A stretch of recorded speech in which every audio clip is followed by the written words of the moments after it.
Assalamu alaikum warahmatullah. I am Anis Rahman. I hope you are doing well. This is our episode number 29 of our English language course. So आज हम सबसे पहले आपके लिए एक छोटी सी एक्सरसाइज लाए हैं एडजेक्टिव के हवाले से कि एडजेक्टिव में अपोजिट्स को कैसे इस्तेमाल करना है। हमने अपोजिट्स को जानते हैं ना, मतलब एक सिफत है सफ़ेद है तो उसकी अपोजिट काला है, खूबसूरत है उसका अपोजिट है बदसूरत। तो इस तरीके से इंग्लिश में अपोजिट्स जो हैं इनको हमने किस तरीके से यूज़ करना है। तो आपके सामने मैंने बोर्ड पर कुछ एक्सरसाइज लिखी हुई है, ये आपको ख़ुद करनी है। एक आज मैं एग्जांपल के तौर पे करवा लेता हूँ, बाकी आपको सारा ख़ुद करना है। उसके बाद इसी के साथ रिलेटेड मैं वीडियो चलाऊँगा जिसमें एक टेस्ट है आप लोगों का, 20 MCQs हैं, उन 20 को आपने करना होगा। वो उसके साथ ही मैं अभी ये काम समझा के आपको उसके बाद साथ में वो वीडियो चलाता हूँ, रिलेटेड वीडियो है इसके साथ ही। उसमें वो पूरा आपको PDF फॉर्म जो है वो पूरी मैं आपको समझा देता हूँ उसमें कि ये किस तरीके से आपको ये टेस्ट अटैम्प्ट करना है। 20 MCQs हैं, 20 मार्क्स हैं, ठीक है। ये आपने सॉल्व करके मुझे सेंड करना होगा, इसी के साथ रिलेटेड होगा। उसके बाद नंबर 3 पे जो आज की वीडियो में हमारे पास काम है वो है इंट्रोगेटिव सेंटेंसेस किस तरह बनाते हैं, सवालिया जुमले कैसे बनाते हैं। जो हमारा प्रेजेंट सिंपल का जो हमारा सिलसिला चल रहा है उसमें मैंने आपको SES लगाने का तरीका लास्ट वीडियो में बताया था ना। तो आज हम, क्योंकि अफर्मेटिव का हमारा सिलसिला क्लोज हो गया, आज हम जाएंगे इंट्रोगेटिव में और फिर इंट्रोगेटिव से ही आगे फिर नेगेटिव भी हम चलाएंगे। तो इंट्रोगेटिव सबसे पहले आज हम बनाना आपको सिखाएंगे। उसके बाद सबसे पहले आते हैं पहली चीज़ की तरफ, fill in the blanks with the opposites of the adjectives in brackets, ठीक है। फिलिंग द ब्लैंक्स, ब्लैंक्स को आपने फिल करना है किसके साथ, जो ब्रैकेट में आपको एडजेक्टिव्स दिए हुए हैं उनके अपोजिट के साथ। जो ब्रैकेट में एडजेक्टिव्स हैं इनके अपोजिट के साथ। तो मतलब ये होगा कि आपको मैंने 8 सेंटेंसेस दिए हुए हैं, तो इसमें फॉर एग्जांपल अगर 8 आपको ब्रैकेट में जो है वो मिलते हैं एडजेक्टिव्स, तो आपको उनके 8 के अपोजिट भी आपको लिखने हैं। तो इस तरीके से 8 और 8 16 एडजेक्टिव्स जो हैं ये आपके वोकेबलरी में इजाफा हो जाएगा। उसके अलावा जुमलों में जो सेंटेंसेस हैं, रियल लाइफ में इस्तेमाल होने वाले सेंटेंसेस हैं, आपको बड़ा फ़ायदा होगा इन सेंटेंसेस से। तो चलिए सबसे पहले की तरफ चलते हैं हम। The dash bird catches the worm, ठीक है। ये एक प्रोवर्ब है। प्रोवर्ब का मतलब ये है कि ये मुहावरा है, ठीक है, जिसका मतलब ये होता है कि पहले आओ पहले पाओ। हम कहते हैं ना उर्दू में पहले आओ पहले पाओ, तो लाजमी नहीं है कि हम पाने की मीनिंग में ही इसको लें। हम खाली एक मिसाल के तौर पर जुमले को इस्तेमाल करते हैं अपने लैंग्वेज में भी, समझें बात। यहाँ भी ऐसे ही है कि the dash bird catches the worm. अब यहाँ पे एडजेक्टिव लिखा हुआ है। एडजेक्टिव क्या है, लेट। लेट का मतलब है देर से। तो मतलब यहाँ अगर हम लेट को यहाँ पे लगा दें तो क्या जुमला बनेगा, the late bird catches the worm. कि जो लेट आने वाला परिंदा होता है, देर से आने वाला परिंदा होता है, वो कीड़ों को पकड़ लेता है। हालांकि ऐसा है नहीं, हमें करना क्या है, इसका अपोजिट लगाना है। यहाँ पे लेट का अपोजिट लगाना है। लेट का अपोजिट क्या होता है फिर बताइए, अर्ली, ठीक है। अब जुमला क्या बन गया, द अर्ली बर्ड। अब यहाँ पे दी पढ़ूंगा मैं इसको, क्यों, क्योंकि वॉवेल से शुरू हो रहा है अगला वर्ड, तो इस वजह से मैं इसको दी पढ़ूंगा। The early bird catches the worm. जो जल्दी उठने वाला परिंदा होता है ना, वो कीड़ों को उठा लेता है। मतलब जल्दी जो निकलेगा अपने घोंसले से बाहर जाके दाना चुगने के लिए जाएगा, तो कीड़े वही लेगा जो सबसे पहले निकलेगा। तो ये इसकी मीनिंग पे आप नहीं जाइएगा, ये एक मुहावरे के तौर पे इंग्लिश में भी इस्तेमाल होता है। जैसे हम उर्दू में कहते हैं कि पहले आओ पहले पाओ, तो अंग्रेज़ क्या कहते हैं, the early bird catches the worm, सही है। जल्दी उठने वाला परिंदा कीड़े उठा लेता है। तो ये इसकी यहाँ पे हम इसका लेट का अपोजिट अर्ली लेकर आए। तो अगला हमारे पास क्या है, all teachers like to see dash work. अब ब्रैकेट में लिखा है अनटाइडी। अनटाइडी का मतलब होता है गंदा। अनटाइडी का मतलब क्या होता है, गंदा। तो सारे टीचर्स कैसा काम पसंद करते हैं, कैसा काम देखना पसंद करते हैं, अनटाइडी का अपोजिट। तो अनटाइडी का मतलब गंदा है, तो अपोजिट क्या होगा, साफ। तो यहाँ पे आप वो वाला एडजेक्टिव ले आएंगे, ठीक है। उसके बाद है if you eat so much junk food you will suddenly become dash. अगर तुम बहुत ज़्यादा जंक फूड खाओगे, जंक फूड मतलब बर्गर, पिज़्ज़ा और ये सैंडविच वगैरह, इस तरह के जंक फूड कहते हैं इनको, सही है। अगर तुम बहुत ज़्यादा जंक फूड खाओगे तो तुम क्या हो जाओगे, तुम डैश हो जाओगे। थिन का मतलब होता है पतला, ठीक है। तो क्या बहुत ज़्यादा जंक फूड खाने से आदमी पतला होता है? क्या होता है, तो थिन का अपोजिट लाना है यहाँ पे आपको, ठीक है। उसके बाद है we come to school by bus as it is to dash to walk, सही है। हम स्कूल बस पे आते हैं क्योंकि, एज का मतलब होगा क्योंकि ये बहुत ज़्यादा डैश है चलने के लिए बहुत ज़्यादा डैश है। यहाँ पे ब्रैकेट में लिखा है नियर, नियर का मतलब होता है नज़दीक, तो अगर बहुत ज़्यादा नज़दीक हो तो हम बस पे आएँ, तो हमने यहाँ पे नियर का अपोजिट लगाना है, सही है। तो अपोजिट क्या आएगा इसका, the dash boy in my class has a very dash voice, मेरी क्लास में जो डैश बॉय है उसकी आवाज़ जो है ना वो बहुत डैश है, सही है। अब ये डैश में क्या लगाऊंगा, यहाँ पे दो ब्लैंक्स है तो दो एडजेक्टिव्स दिए हुए हैं, इन दोनों का अपोजिट लाना है, पहले वाले में पहले वाले का अपोजिट, दूसरे वाले में दूसरे वाले का अपोजिट। तो ऑल डेस्ट का अपोजिट जो होगा वो यहाँ पे लाएंगे, लाउड का अपोजिट जो होगा वो यहाँ पे लाएंगे, सही है। ये आपको खुद करना है, सही है। My brother has such an dash face that nobody ever calls him, सही है। मेरे भाई का ऐसा डैश चेहरा है कि कोई भी उसे कभी भी उसे डांटता नहीं है। स्कॉट्स का मतलब डांटना, ठीक है। तो कोई उसे कभी डांटता नहीं है, ठीक है। अब मुझे बताइए यहाँ पे अगर इन्होंने लिखा हुआ है डेविलिश, डेविलिश का मतलब होता है शैतानी। मेरे भाई का ऐसा शैतानी चेहरा है कि कोई उसे डांटता नहीं, ऐसा हो सकता है? शैतानी चेहरा होगा तो फिर तो हर कोई डांटेगा ना। तो शैतानी का अपोजिट लगाना है यहाँ पे, ठीक है। अपोजिट क्या होता है आपको लिखना है। Knitting is a dash pass time for dash movements, सही है। निटिंग का मतलब क्या होता है, बुनाई, बुनना, सही है। बुनाई जो है वो एक डैश पास टाइम है, पास टाइम का मतलब तफरी है, एक डैश तफरी है फॉर डैश मूवमेंट्स। अब दो ब्लैंक से दो एडजेक्टिव लाए हैं, उनके अपोजिट लिखने दोनों के। यूजलेस का मतलब बेकार, तो यहाँ बेकार का अपोजिट लाएंगे। बिजी का मतलब होता है मसरूफ, तो बिजी का अपोजिट यहाँ पे लाएंगे। तो ये सेंटेंस पूरे बनाएंगे आप, ठीक है। अच्छा, a cook needs a good dash knife for cutting vegetable,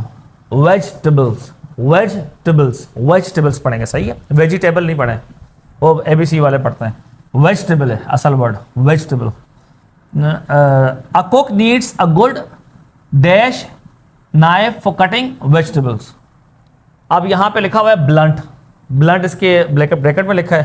तो कुक को ज़रूरत होती है एक अच्छी और डैश छुरी की।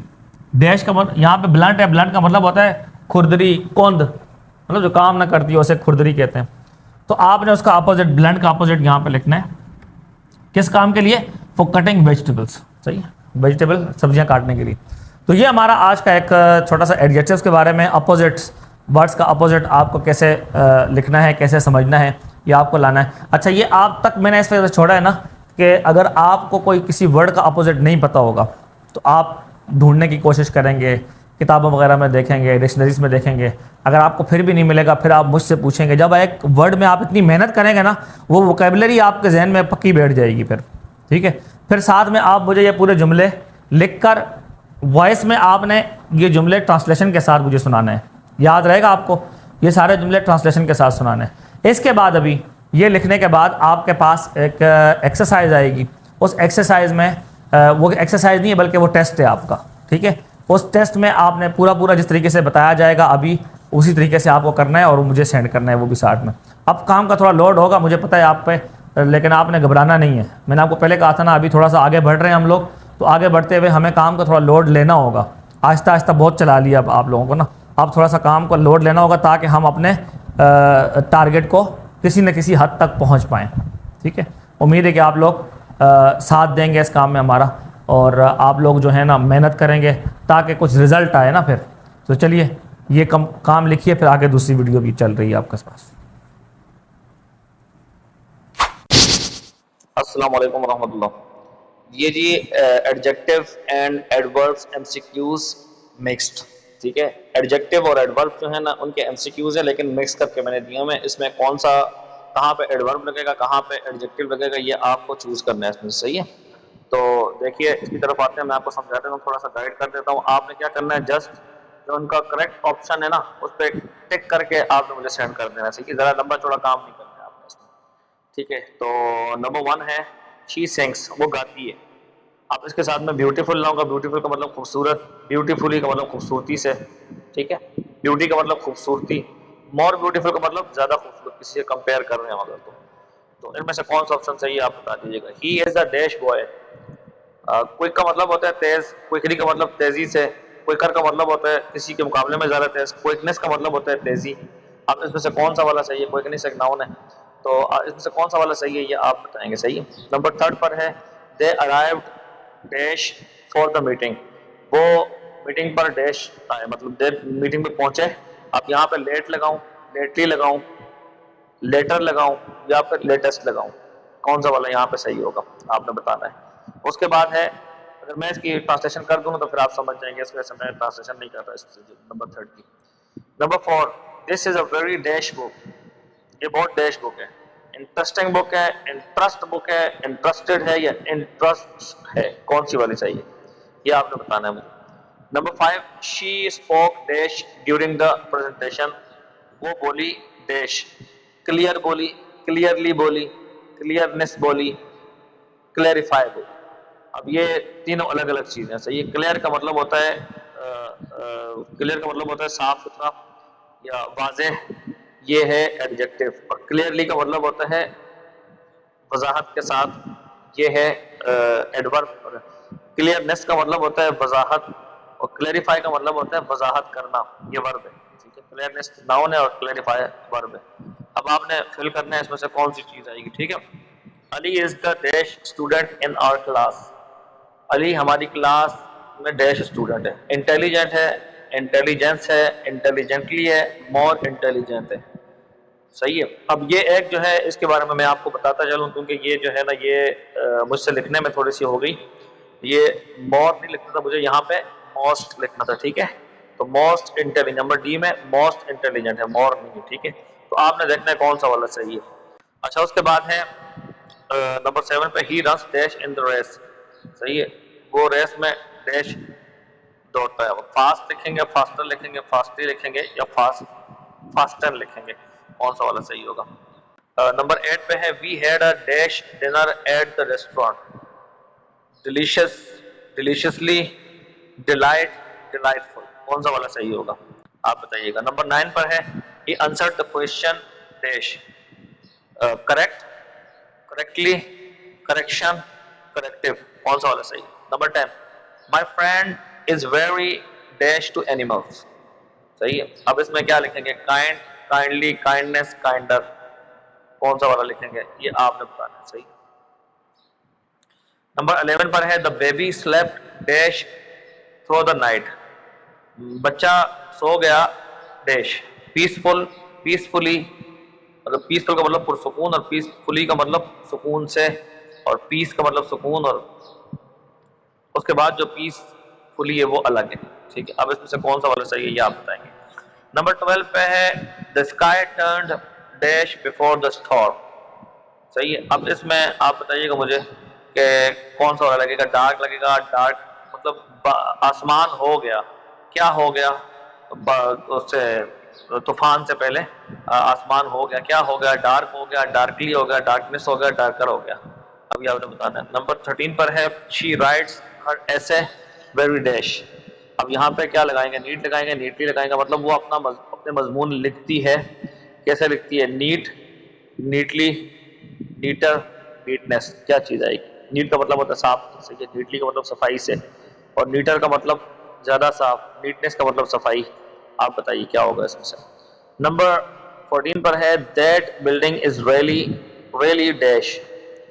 रियली का मतलब यहाँ करेंगे बहुत ज्यादा ना, तो क्या है, tall, tally, taller, tallest. He dash completed the assignment. सही है, उसने असाइनमेंट कंप्लीट कर दिया, मुकम्मल कर लिया। सही है।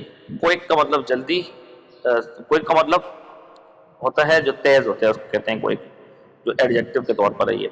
और क्विकली का मतलब तेजी से, क्विकर का मतलब किसी के मुकाबले में ज्यादा तेज, क्विकनेस का मतलब होता है तेजी। अच्छा, उसके बाद नंबर 16 पर है, he has a dash dog. Friendly, friend, friendship, friendness, कौन सा वाला सही होगा। नंबर 17 पर है, they worked dash to finish, finish the project. सही है। अब यहाँ पे हार्ड आएगा, हार्डली आएगा, हार्डर आएगा, हार्डन आएगा। नंबर 18 पर है, the flowers smelled very dash, सही है। स्वीट, स्वीटली, स्वीटर, स्वीटनेस, कौन सा वाला सही होगा? ठीक है। अच्छा जी, नंबर 19 पर है, she painted a dash picture. अब बताइए मुझे आगे कि क्या लगाएंगे? ब्यूटीफुल लगाएंगे, ब्यूटीफुली लगाएंगे, ब्यूटी लगाएंगे, ब्यूटीफाई लगाएंगे, कौन सा वाला सही होगा? नंबर 20 पर है, the teacher spoke dash to the students. उस्ताद बोला बच्चों से, सही है। कैसे बोला? जेंटल, जेंटली, जेंटलनेस और जेंटलर, कौन सा वाला सही होगा? सही है। तो ये आपने मुझे सॉल्व करके सेंड करना है मुझे, ठीक है ना। ये 20 हैं, MCQs हैं, और इनमें मैंने एडजेक्टिव और एडवर्ब्स दोनों को मिक्स करके लगाया हुआ है। आपने समझ के लगाना है। अगर नाउन की वजाहत करनी हमने तो हमने एडजेक्टिव लगाना होता है, अगर हमने वर्ब की वजाहत करनी होती है तो हम एडवर्ब लगा लेते हैं, ठीक है। अब आप देखिएगा कि हम किस चीज़ की वजाहत कर रहे हैं और हमने क्या लगाना है, ठीक है। तो देखिए आप क्या आंसर देते हैं इसका। तो आपने एडजेक्टिव वाला काम भी कर लिया और एडवर्ब और एडजेक्टिव दोनों का जो मिक्सचर आपको दिया था वो भी आपने उम्मीद कर लिया होगा। आगे आज हम चल रहे हैं क्वेश्चंस की टाइप पे। क्वेश्चंस जो होते हैं, क्वेश्चन का मतलब क्या होता है? सवाल, ठीक है। तो इंग्लिश में सवाल पूछने के हर ज़बान में मुख्तलिफ अंदाज होते हैं सवाल पूछने के ना, मुख्तलिफ टाइप्स होती हैं, मुख्तलिफ किस्म के सवाल होते हैं, ठीक है। फॉर एग्ज़ाम्पल अगर मैं आपसे कहूँ क्या आप इंग्लिश सीखते हैं, क्या आप अरबी जानते हैं, क्या आप ड्राइविंग कर सकते हैं, क्या आप गाड़ी चला सकते हैं, क्या आप कंप्यूटर चला सकते हैं, ये क्या है? ये भी क्वेश्चन है, सही है। और एक और अंदाज में मैं अगर आपसे क्वेश्चन करूं, मैं कहूं कि आपका नाम क्या है, ठीक है, और मैं आपसे पूछूं आप क्या करते हैं, ठीक है, और मैं आपसे सवाल करूं आपके फादर क्या काम करते हैं, और मैं आपसे सवाल करूं आप कहाँ जा रहे हैं, सही है, आप कहाँ से आ रहे हैं, ठीक है। तो ये सारी ये भी एक क्वेश्चन की टाइप है, सही है। अच्छा, एक और अंदाज है क्वेश्चन का, मैं आपसे कहूँ आप ठीक है ना, मेरी बात ठीक है ना, मेरी बात आपको समझ में आ रही है ना, ये भी एक क्वेश्चन है जिसके आखिर में हम ना बोल देते हैं, ठीक है। तुम आज आ रहे हो ना, आज हमारे घर आओगे ना, सबक याद करोगे ना, तो ये ना जिसमें आखिर में आता है, ये क्या होता है? ये भी एक क्वेश्चन है। तो ये बेसिक 3 टाइप्स ऑफ क्वेश्चन जो है ना, ये आज हमने कवर करनी है। तो उम्मीद है कि आपको अच्छे से समझ में आएगी, इंशाल्लाह समझाएंगे भी आपको अच्छे तरीके से और आपको समझ भी अच्छे तरीके से आएगी। तो चलिए हम चलते हैं टाइप्स ऑफ क्वेश्चन की तरफ। सबसे पहली जो आपको मैंने एग्जांपल दी थी अपनी उर्दू ज़बान में, वो थी पोलर क्वेश्चन की। नंबर 1 है हमारे पास पोलर क्वेश्चन। पोलर क्वेश्चन भी कहते हैं इसको हम कहते हैं येस नो क्वेश्चन भी, यस नो क्वेश्चन भी कहते हैं इनको, और इनको हम एक और नाम भी देते हैं और वो है simple interrogative. Simple interrogative, polar question, yes no question, simple interrogative, यानी कि सादा सवालिया जुमले, ठीक है, और वो जुमले जिनका जवाब यस नो में दिया जाता है। तो सबसे पहले हमारे पास, मैं आपको अफर्मेटिव का स्ट्रक्चर सबसे पहले बताऊं, डिवाइस कर लूं थोड़ा सा आपके सामने ताकि आपके लिए आसानी हो जाए। अफर्मेटिव में क्या होते हैं हमारे पास? सब्जेक्ट प्लस वर्ब की फर्स्ट फॉर्म और प्लस एस या ई एस अगर ज़रूरत हो तो, और प्लस हमारे पास होते हैं ऑब्जेक्ट अगर हो तो, और प्लस हमारे पास होता है रिमेनिंग।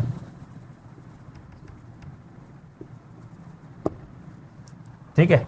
अब जब हम इसका सिंपल इंट्रोगेटिव बनाते हैं, सिंपल इंट्रोगेटिव, तो हम क्या करते हैं, हमारे पास प्रेजेंट सिंपल का हेल्पिंग वर्ब होगा लाजमी तौर पर। हर टेंस में कोई ना कोई हेल्पिंग वर्ब होता है, सही है। प्रेजेंट सिंपल का हेल्पिंग वर्ब क्या है? इस पे हेल्पिंग वर्ब्स मुख्तलिफ टेंसेज में कौन कौन से हेल्पिंग वर्ब्स हैं, इस पे मैं अलग से एक छोटी सी वीडियो बना दूंगा जिस पे आपको पता चल जाएगा कौन कौन से टेंस में कौन कौन से हेल्पिंग वर्ब्स आते हैं। ठीक है, जो आपके पास लिखा हुआ है ना, उसके मुताबिक आप ये याद रखिएगा कि हेल्पिंग वर्ब प्रेजेंट सिंपल में डू डज होता है, बस प्रेजेंट सिंपल में डू या डज हेल्पिंग वर्ब है। अफर्मेटिव में तो हेल्पिंग वर्ब आता ही नहीं है, सही है। प्रेजेंट सिंपल के अफर्मेटिव में तो हेल्पिंग वर्ब नहीं है, ये अफर्मेटिव है ना, इसमें कोई हेल्पिंग वर्ब है नहीं है, सही है। इंट्रोगेटिव नेगेटिव में हेल्पिंग वर्ब आएगा, प्रेजेंट सिंपल में कौन सा हेल्पिंग वर्ब आएगा? या डू आएगा या डज आएगा। ठीक है, तो हेल्पिंग वर्ब शुरू में आते हैं हमेशा, क्वेश्चन में हेल्पिंग वर्ब शुरू में आता है। तो मैं यहाँ पे क्या लिख लूँगा? डू या डज, इनमें से कोई एक आ जाएगा हेल्पिंग वर्ब। उसके बाद मैं प्लस कर दूंगा, मेरे पास आ जाएगा सब्जेक्ट। उसके बाद हमारे पास आ जाएगा वर्ब। वर्ब की कौन सी फॉर्म आएगी? फर्स्ट फॉर्म आएगी। और बताइए अब SES लगाना है मुझे? नहीं, SES नहीं आएगा। वर्ब मैंने आपको पहले बताया था ना, जब SES वाली जो मैंने क्लास ली थी उसमें जो मैंने आपको बताया था, मैंने कहा SES सिर्फ प्रेजेंट सिंपल अफर्मेटिव में लगता है, सही है, नेगेटिव इंट्रोगेटिव में नहीं लगता। ठीक है, अब यहाँ पे मैं आपके लिए आपके सामने इंट्रोगेटिव लिख रहा हूँ।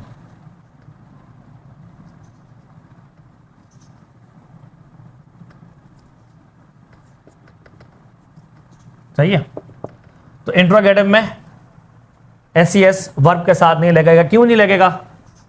वर्ब के साथ SES क्यों नहीं लगाएंगे? क्योंकि जहां पे हमें वर्ब के साथ SES लगाना होता है ना, वहां पे हम हेल्पिंग वर्ब ये लेके आते हैं, और जहां पे हमें SES नहीं लगाना होता वहां पे हम हेल्पिंग वर्ब ये लेके आते हैं।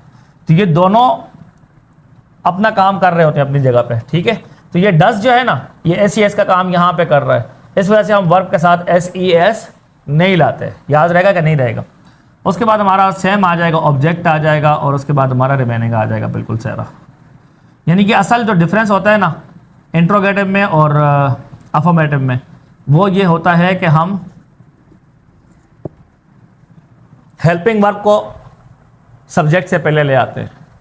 ठीक है, अब ये अफर्मेटिव है, देखिए सब्जेक्ट है, वर्ब है, ऑब्जेक्ट है और रिमेनिंग है। ठीक है, तो उसके बाद हम जब इंट्रोगेटिव बनाएंगे तो क्या फ़र्क होगा? सिर्फ और सिर्फ ये फ़र्क होगा कि हेल्पिंग वर्ब को आपने सब्जेक्ट से पहले ले आना है।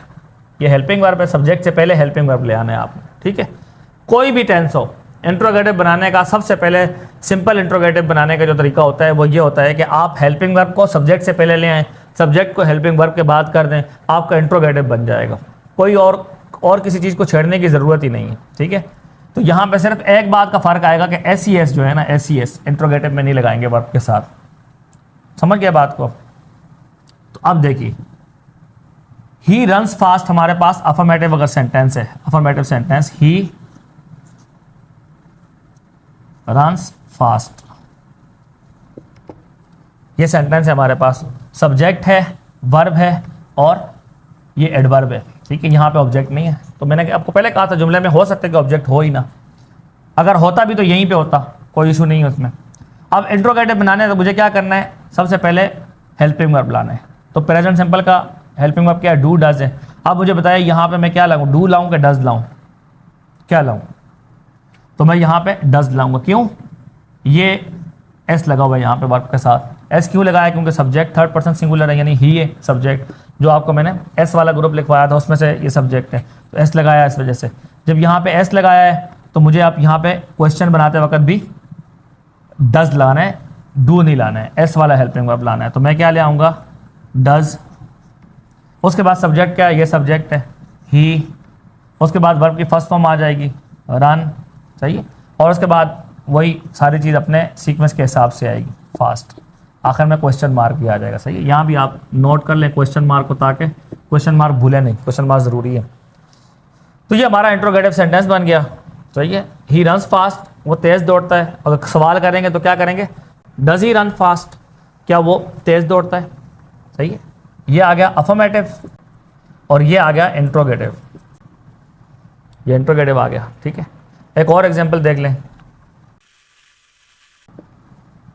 दे लर्न इंग्लिश, वो इंग्लिश सीखते हैं। ठीक है, वो इंग्लिश सीखते हैं। अब मुझे इंट्रोगेटिव बनाना है तो क्या करना है? सबसे पहले मैं क्या करूं? बताइए मुझे। हेल्पिंग वर्ब लाना है मुझे ना, ये हेल्पिंग वर्ब है। इनमें से कौन सा लाऊं? डज लाऊं कि डू लाऊं? बताइए, सोचिए। यकीनन डेफिनेटली हम डू लाएंगे। क्यों?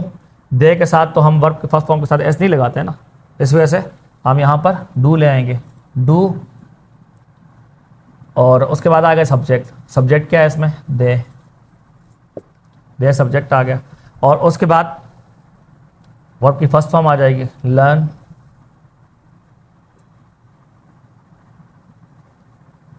और उसके बाद आ जाएगा इंग्लिश, ऑब्जेक्ट। ठीक हो गया? डू दे लर्न इंग्लिश, क्या वो इंग्लिश सीखते हैं। ठीक है, तो इस तरीके से अब आपने करना यह है कि आपने जितने भी अफर्मेटिव के सेंटेंसेस मुझे डेली रूटीन में बना के दिखाए थे ना, आपने क्या करना है, आपने उन सबको इंट्रोगेटिव में चेंज करके बना के लाना है मेरे पास, ठीक है। जितने भी आपने अपनी डेली रूटीन बनाते हुए मुझे सेंटेंसेस सेंड किए थे, मैंने उसमें जो एरर्स थे वो भी आपके ठीक किए थे, उस पर अलग से हमारी क्लास थी एरर्स को ठीक करने पर। तो उसके बाद आज आपको क्या करना है, उन सबको इंट्रोगेटिव में चेंज करके आपने मुझे सेंड करना है, ठीक है। याद रहेगा काम, बिल्कुल सिंपल काम है, बिल्कुल आसान काम है। उम्मीद है कि आपको आज की क्लास से और ज़्यादा फ़ायदा होगा। एक टाइप हमने कवर की है पोलर क्वेश्चन वाली, सही है। उसके अलावा और भी टाइप्स हैं 2, वो भी हम इंशाल्लाह डिस्कस करेंगे आपके साथ नेक्स्ट क्लासेस में। उम्मीद है कि आज की क्लास आपके लिए बड़ी हेल्पफुल साबित होगी इंशाल्लाह, और हर चीज़ समझने में आपको आसानी होगी। कोई प्रॉब्लम आती है आपको, कोई मुश्किल आती है आपको, तो आप लाजमी तौर पे हमसे पूछा करें, क्योंकि पूछने से जो है ना वो इल्म में इजाफा होता है। अगर आप पूछेंगे नहीं, अगर आप उसको अपने दिल में ही दबा कर बैठ जाएंगे, शर्माएंगे, तो फिर वो काम ख़राब हो जाएगा। हम कौन से आपको जानते हैं पर्सनली, हम तो इंटरनेट पे ही आपको जानते हैं और आप हमें जानते हैं, तो शर्माने वाली बात ही कोई नहीं है यहाँ पे, ठीक है। तो मिलते हैं नेक्स्ट क्लास में, तब तक के लिए अल्लाह हाफ़िज़।